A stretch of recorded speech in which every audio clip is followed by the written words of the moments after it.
Hello guys! Magluluto tayo ngayon ng ginataan sa malunggay ng isdang dalag. Yan, dalag yan sa Tagalog, sa Bicol. Nakalimutan ko yung guys eh. Basta yan ang isdang yan. Lalagay natin yan sa malunggay. Ihaw-ihawin muna natin bago natin siya isabay sa gata. Yan, watch lang kayo guys, ganyan lang. Tayin lang natin siyang maihaw bago natin siya ilagay sa gata. Ay.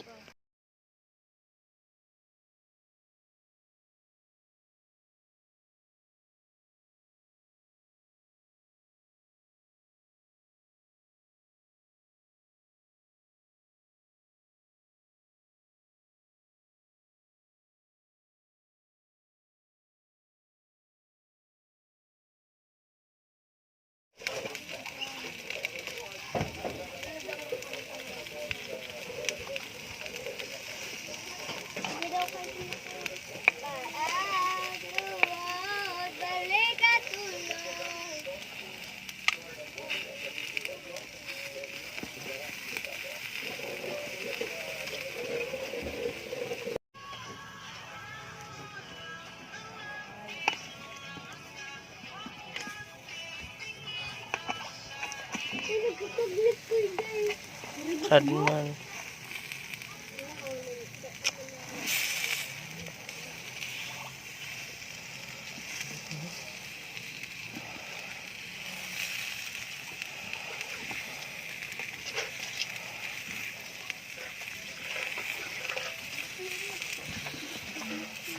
Yan nga guys, tapos na natin siyang ihawin. Pwede natin siyang ilagay na sa gata. Maya lagyan natin siya sa gata. Dito talaga guys sa probinsya sa Bicol, mahilig sila magganito. Ayan nga guys, yan nga sa di ano lang kami, di kahoy. Yan. Nilagay ko na dyan yung bawang sibuyas, tsaka yung luya pala guys. Sa inyo. Ayan, nilalagay na natin yung isdang dalag.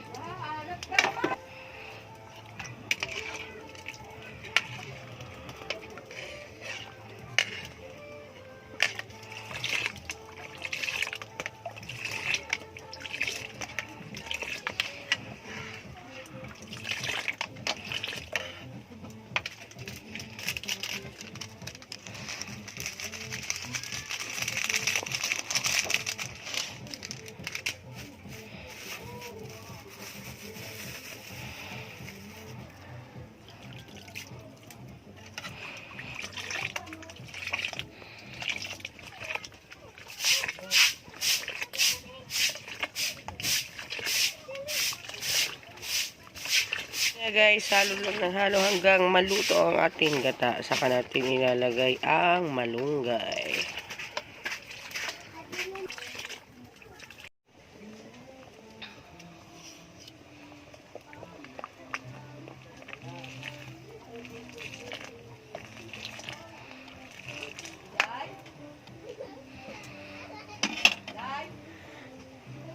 Yan na nga guys, ilalagay na natin ng malunggay kasi luto na yung gata.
Yan, maluto na guys. At ito na ang ating finish cook. Yan guys. Yeah, yummy. Sobrang yummy. kinataang malunggay sa dalag.